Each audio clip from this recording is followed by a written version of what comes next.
حدیث پاک میں آتا ہے کہ قیامت کے دن اللہ ایک شخص کو کہے گا کہ اپنا نامہ اعمال پڑھ، تو وہ نامہ اعمال پڑھنے لگ جائے گا۔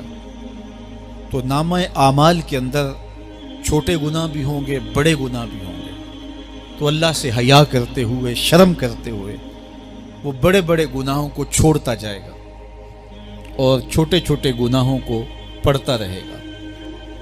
جب وہ سارے گناہ پڑھ چکے گا اور کتاب ختم ہوگی تو اللہ تعالیٰ اسے فرمائے گا، میرے بندے تو نے یہ جتنے گناہ پڑھے ہیں میں نے سب کو بدل کے نیکیوں میں تبدیل کر دیا۔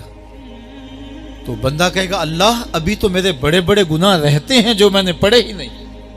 فَضَحِكَ النَّبِيُّ حَتَّى بَدَتْ أَنْيَابُهُ، حضور جب یہ بیان فرما رہے تھے تو حضور اتنا مسکرائے کہ صحابہ نے حضور کی داڑھیں دیکھ لی۔